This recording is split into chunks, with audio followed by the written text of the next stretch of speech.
உக்ரைனில் நடந்த ஒரு முக்கியமான ஒரு ஆர்ம்ஸ் எக்ஸிபிஷன் சொல்றதை விட உக்ரைனுக்கு ஆயுதங்கள் கொடுக்கறதுக்காக நடந்த ஒரு முக்கியமான ஒரு மீட்டிங். சில பிளாக் மார்க்கெட் கருப்பு சந்தையோட அந்த சில நபர்கள் உக்ரைனோட சில அதிகாரிகள் கலந்துட்ட அந்த ஒரு நிகழ்வு ரஷ்யானால இன்னைக்கு தாக்கப்பட்டிருக்கு. ஆனால் இதில் ரெண்டு வெர்ஷன் சொல்றாங்க. உக்ரைன் சார்பில் என்ன சொல்றாங்கன்னா, இல்லை ஒரு அம்யூனிஷன் வேர்ஹவுஸ்ன்றது தாக்கப்பட்டதுன்னு சொல்றாங்க. ஆனால் ரஷ்யா சார்பில் என்ன சொல்றாங்கன்னா, இந்த மாதிரி ஒரு கதையை சொல்லியிருக்காங்க. ஆனால் ரஷ்யா சார்பில் இல்லை, இந்த இடத்துல வந்து ஒரு மீட்டிங் நடந்துச்சு, அதில் உக்ரைனோட முக்கியமான சில கமாண்டர்ஸ் இருந்தாங்க. இப்போ அந்த இடத்த நாங்கள் ஸ்ட்ரைக் பண்ணதில் உக்ரைனுக்கு பெரிய ஒரு டேமேஜ் ஏற்பட்டிருக்குன்னு ரஷ்யா அதற்கான எவிடன்சஸை கொடுக்க ஆரம்பிச்சிருக்காங்க. இன்னொரு பக்கம் பார்த்தோன்னா, அமெரிக்காவில் இருந்து உக்ரைனுக்கு நிலக்கரி ஏற்று வந்ததா சொல்லப்படக்கூடிய ஒரு கப்பல் இன்னைக்கு ரொமேனியாவோட கடற்கரை பகுதிகளிலிருந்து ரொம்ப கம்மியான தொலைவில் அந்த கப்பலானது ரஷ்யானால தாக்கப்பட்டிருக்கு. அமெரிக்காவோட கப்பல் முதல் முறையா டைரக்டா இந்த இடத்துல ரஷ்யானால அடிக்கப்பட்டிருக்கு. ஸோ இதை பத்தின செய்திகள் மற்றும் இதோடவே சேர்த்து இன்னும் நிறைய அப்டேட்ஸ் ஆனது கிடைச்சிருக்கு. இது எல்லாத்தையுமே இந்த ஒரு பதிவில் பதிலாம். ஸோ வாங்க வீடியோக்குள்ள போயிடலாம். நான் உங்களுக்கு தம்புக் டிபி ட்ரெண்டிங்ஸ்.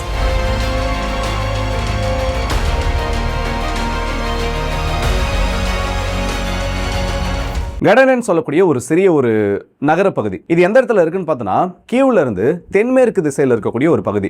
இன்னும் எக்ஸாக்டா சொன்னா, வெஷ்னன் சொல்லக்கூடிய ஒரு பகுதியில் விசார் தொழிற்சாலை அழிக்கப்பட்டதில் அந்த மிகப்பெரிய ஒரு அம்யூனிஷன் டிப்போட் அங்கிருந்து வெறும் ஒரு 4 அல்லது 5 கிலோமீட்டர்கள் தொலைவில் அமைந்திருக்கக்கூடிய ஒரு பகுதி. கீவோட ஒரு புறநகர் பகுதி மாதிரி சொல்லலாம். அந்த இடத்துல இன்னைக்கு உக்ரைனோட சில அதிகாரிகள், முக்கியமான கமாண்டர் பொசிஷன்ல இருக்கக்கூடிய நபர்கள் ஒரு முக்கியமான ஒரு கட்டிடத்தில் சேர ஆரம்பிக்கிறாங்க. எக்ஸாக்டா இன்னைக்கு மதிய வேளையில அந்த ஒரு கட்டிடம் தாக்கப்படுது. அந்த கட்டிடம் தாக்கப்பட்டதுக்கு அப்புறமா தொடர்ந்து அந்த பகுதியை நோக்கி ஏவுகணை தாக்குதல் நடத்தப்படுது.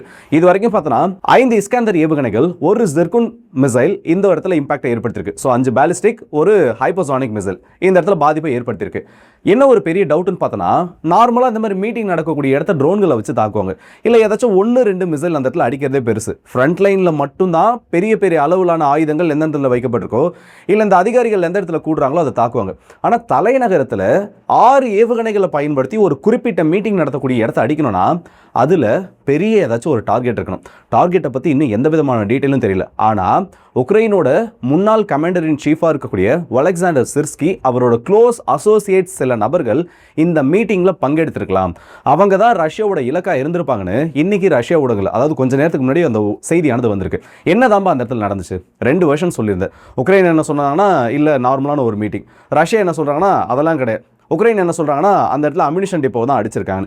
ரஷ்யா என்ன சொல்கிறாங்கன்னா, இல்லை முக்கியமான ஒரு மீட்டிங் நடந்தது. எது உண்மைன்னு பார்த்தோன்னா, விஷுவல்ஸ் கீவ்ல இருந்து சிலது கிடச்சிருக்கு. உக்ரைனோட பாதுகாப்பு படை அந்த பகுதியை கம்ப்ளீட்டாக சீல் பண்ணிட்டாங்க. செகண்டரி எக்ஸ்ப்ளோஷன் பெருசாக எதுவும் கிடையாது. அதாவது ஒரு 4-5 முறை வெடிப்புகள் உணரப்பட்டிருக்கு. ஆயுதங்கள் இருந்தது உண்மை. ஆனால் உக்ரைன் சொல்கிற அளவுக்கு பெரிய ஒரு ஆமோ டிப்போட் ஃபயர் எல்லாம் கிடையாது. அந்த பகுதிகள் ஆம்புலன்ஸோட நடமாட்டம் மற்றும் சில பக்கத்தில் இருக்கக்கூடிய அந்த காட்சிகள் எல்லாம் வெளியில் வரதை பார்க்குறப்போ குறைஞ்சபட்சம் ஒரு 50 நபர்களாவது கொஞ்சம் அதிகமான காயங்களோட இந்த இடத்துல இந்த தாக்குதலில் சிக்கியிருக்கிறதுக்கு சான்ஸ் இருக்குது. ஸோ மேபி இன்னும் ஒரு இந்த நாள் முடியறதுக்குள்ளே, இல்லை அடுத்த நாளைக்குள்ளே என்னென்ன யாருக்கு அடிபட்டிருக்குன்னு சொல்லக்கூடிய தகவல் மோஸ்ட்டாக ரஷ்யானால் வெளியிடப்படலாம். இல்லை உக்ரைனால, இல்லை உக்ரைன் கிட்ட இருந்து இது லீக் ஆகிறதுக்கு சான்ஸ் இருக்குது. ரொம்ப முக்கியமான ஒரு ஸ்ட்ரைக் நடந்திருக்கு. இது மட்டும் இதோட முடியல. இந்த ஸ்ட்ரைக் நடந்து முடிஞ்ச அடுத்த சில நிமிஷங்களில் கீவின் மீது தாக்குதல் நடத்தப்பட்டிருக்கு. கீவோட அவுட்டர் ஸ்கர்ட்ஸில் ஒரு மீட்டிங் நடக்குது, அதை அடிச்சிட்டாங்க. இதற்கு அடுத்தபடியாக தலைநகரத்தின் மீதும் தாக்குதல் நடக்குது. தலைநகரத்தின் மீது 5 பாலிஸ்டிக் ஏவுகணைகள், 2 ஜிர்குன் ஹைப்பர்சானிக் மிசைல்ஸ். ஸோ ஓவராலாக பார்த்தோன்னா இன்னைக்கு நடந்த ஸ்ட்ரைக்கில் 13 மிசைல்ஸை ரஷ்யா உக்ரைனோட கேபிட்டல் மேலே ஃபயர் பண்ணியிருக்காங்க. இது எதையுமே வந்து உக்ரைனால் டிஃபெண்ட் பண்ண முடியல. நினச்சி பாருங்க, டபுள் டாப் ஸ்ட்ரைக் மாதிரி இது. முதல்ல முக்கியமான டார்கெட் அடிச்சுட்டு ரெண்டாவது கீவ் அடிக்கிறது. ஸோ ரஷ்யா அவங்களோட டார்கெட்ஸை இன்னும் டீப்பாக உக்ரைனோட தலைநகரத்துக்குள்ளே பெனட்ரேட் பண்ண ஆரம்பிச்சிட்டாங்க.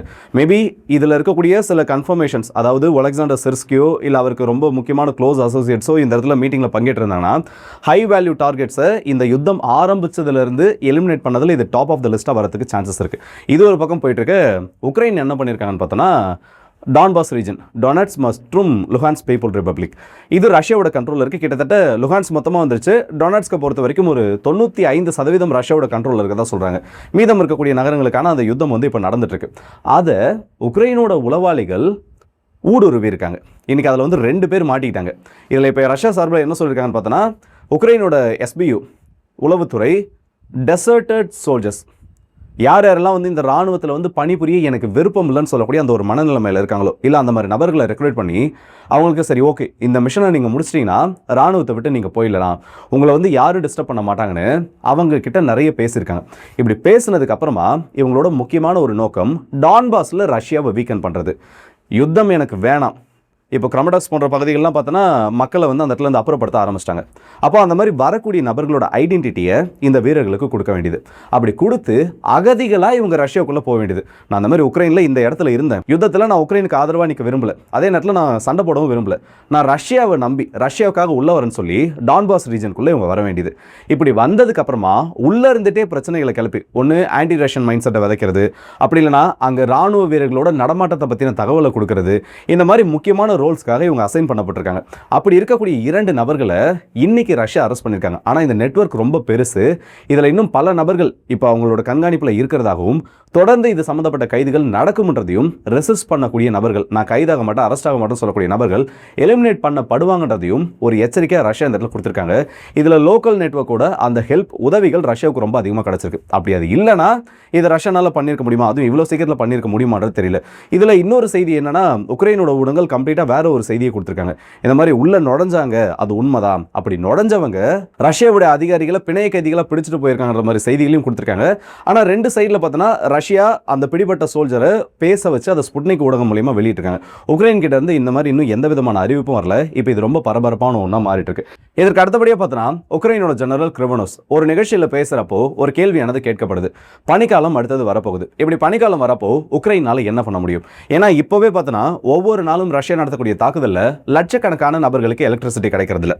எல்லாருமே வந்து ரேஷன் பேசிஸில் எலக்ட்ரிசிட்டி கொடுக்கறது, இல்லை அவங்களுக்கு தேவையான அந்த குடிநீர் வழங்கல் முதற்கொண்டு ரேஷன் பேசிஸில் மாற்றக்கூடிய அளவுக்கு இதோட சிவியாரிட்டின்றதுக்கு, இந்த வின்டர் சமாளிக்கிறதுக்கு இவ்வளோ சிவியர்னஸோடு இந்த பிரச்சனை இருக்கப்போ வின்டரை சமாளிக்கிறதுக்கு எதுவும் வழி இருக்கான்னு சொல்லி ஒரு கேள்விகள் கேட்கப்பட்டதுக்கு, இந்த யுத்தம் தொடங்கியதுலேருந்து மோசமான ஒரு வின்டரை நம்ம பார்க்க போகிறோம். இந்த வின்டர் உணவு தேவைகளையும் ரொம்ப கடுமையாக்க போகுது. ஏன்னா தொடர்ந்து பார்த்தோன்னா ரஷ்யாவோட தாக்குதல் ஒடேசா துறைமுகத்தில் நடந்துட்டு இருக்கு. இப்படி தாக்குதல் நடக்கிறப்போ ஆயுதங்கள் கொண்டு வரக்கூடிய கப்பல்கள் மட்டும் இல்ல, உணவுப் பொருட்களை கொண்டு வரக்கூடிய கப்பல்களும் தாக்கப்பட்டு இருக்கு. ஆல்ரெடி உக்ரைனோட வெஜிடேஷன்ஸ், அவங்க வந்து உணவு உற்பத்தின்றது ரொம்ப பின்னடைவை சந்திச்சிருச்சு. ஏன்னா பெரும்பான்மையான உக்ரைனோட பகுதிகள் இப்போ அவங்க ஃபுட் ப்ராடக்ட்ஸை மோஸ்ட்டாக வந்து உற்பத்தி பண்ணுறதில்ல. இவங்களோட இந்த இப்போ எப்படி நம்ம தமிழகத்துக்கு வந்து தஞ்சாவூர் ரைஸ் பவுல் ஆஃப் தமிழ்நாடுன்னு சொல்கிறோமோ, அந்த மாதிரி உக்ரைனோட அந்த டான்பாஸ் ரீஜனை ஒட்டிய பகுதிகள், நெப்ரோ நதிக்கு கிழக்கு பக்கமாக அந்த மறுகரையில் இருக்கக்கூடிய பகுதிகள் அதிகமாக கோதுமை மற்றும் உணவுப் பொருட்களை விளைவிக்கக்கூடிய பகுதிகள். இந்த பக்கத்தில் வந்து கிழக்கு சைடில் இருக்கக்கூடிய அளவுக்கு மேற்கு சைடு, நதியோட மேற்கு கரை பக்கம் வெஜிடேஷன்றது கிடையாது. இப்போ அதில் பெரும்பான்மையான பகுதிகள் ரஷ்யா உக்ரைன் யுத்தத்தினால பாதிக்கப்பட்டிருக்கிறதுனால மின்சாரம், குடிநீர் தேவை, உணவு, இது 3த்துக்கான தட்டுப்பாடும் இந்த வரப்போகிற பனிக்காலத்தில் உக்ரைனை பெரிய அளவுக்கு வாட்டி வதைக்க போகுதுன்னு ஒரு செய்தியை வெளியில் சொல்லியிருக்காரு. முதல் முறையாக அவங்க அட்மிட் பண்ணியிருக்காங்க. இது உண்மையும் கூட. கிரைசிஸ்ன்றது இப்போ தான் ஆரம்பிக்க போகுது. இந்த யுத்தம் அதுக்குள்ளே முடியல, இல்லை தொடர்ந்து வந்து ரஷ்யா உக்ரைன் யுத்தம் இந்த மாதிரி நீட்சி அடைஞ்சிட்டே போயிட்டு இருக்குன்னா இந்த ஒரு விண்டரில் உக்ரைன் பெரிய ஒரு சஃபரிங்குள்ளே உள்ளாகுவாங்க. இது அடிஷனலாக கிடச்சிருக்கக்கூடிய ஒரு ரிப்போர்ட் தெரியுமா, இந்த ஹீட் வேவ்ஸ் ஃப்ரான்ஸில் ஆரம்பிச்சதுக்கப்புறமா இது வரைக்கும் 20,000க்கும் அதிகமான நபர்கள் இறந்ததா ஒரு செய்தி வெளியில் வந்திருக்கு. அஃபிஷியலாக வரல, ஆனால் நிறைய ரிப்போர்ட்ஸ் இல்லை அங்கே இருக்கக்கூடிய டே டு டே ஆக்டிவிட்டி கணக்கு பார்க்குறப்போ ஃப்ரான்ஸில் மட்டுமே 20,000 நபர்கள் வரைக்கும் இறந்துருக்கலான்ற செய்தி ஒரு அதிர்ச்சியை உருவாக்கியிருக்கு. அதே மாதிரி ஒரு நிலைமை உக்ரைனுக்குள்ள பனிக்காலத்தில் ஏற்படுறதுக்கான அந்த ஒரு சூழலும் இப்போ உருவாகி இருக்கிறதா இந்த செய்திகள் உறுதிப்படுத்துது. இதில் வந்து உக்ரைனை தனியாக விட்டுற முடியாது. உலக நாடுகள் எல்லாம் சேர்ந்து அதற்கான உதவிகளை செஞ்சால் மட்டும்தான் உக்ரைனில் இருக்கக்கூடியவங்களை காப்பாற்ற முடியும். அதற்குள்ள இந்த யுத்தத்தை முடிச்சு வைக்கிறது ஒரு தீர்வாகவும் இருக்கும். என்னடா அப்போ உக்ரைனில் இருக்கதான் பிரச்சனையா, ரஷ்யாவுக்கு இதெல்லாம் பிரச்சனை இல்லையான்னு பார்த்தோன்னா ரஷ்யானால அதை மேனேஜ் பண்ணிட முடியும். ஏன்னா அவங்களோட ரிசோர்ஸஸ் ரொம்ப பெருசு. 10 நபர்கள் இருக்காங்கன்னா 100 நபர்களுக்கு தேவையான ரிசோர்ஸஸ் அந்த இடத்துல இருக்கு. ஆனால் உக்ரைனுக்கு அப்படி கிடையாது. இன்னைக்கு அவங்க இருக்கக்கூடிய நிலைமையில வெளிநாடுகள்ல இருந்து உதவிகள் வரலனா சின்ன ஒரு பிரச்சனையை கூட மேனேஜ் பண்ண முடியாத ஒரு சூழல்ல தான் இப்போ உக்ரைன் சிக்கியிருக்காங்கன்னு சொல்லலாம். அடுத்ததா பார்த்தோன்னா கடைசியாக நடந்திருக்கக்கூடிய அந்த ஒரு தாக்குதல், அமெரிக்காவுக்கு சொந்தமான நிலக்கரியை ஏற்றி செல்லக்கூடிய பல்க் கேரியர் கிறிஸ்டானியா ரொமானியாவோட கடற்கரை பகுதிகளுக்கு பக்கத்தில், அதாவது தோராயமாக சொல்லனா ஒரு 38 அல்லது 39 கிலோமீட்டர்கள் தொலைவில், மைல்கள் கணக்கில் பார்த்தோன்னா இன்னும் இது கம்மியாக இருக்கும். அந்த இடத்துல வந்துட்டு இருக்கப்போ ஒரு டிஸ்ட்ரெஸ் சிக்னல் கொடுக்குது. உடனடியாக அங்கே பக்கத்தில் இருக்கக்கூடிய கப்பற்படை அந்த சிக்னலை ரிசீவ் பண்ணிட்டு அந்த கப்பலில் இருக்கக்கூடிய மாலுமிகளை மீட்கிறாங்க.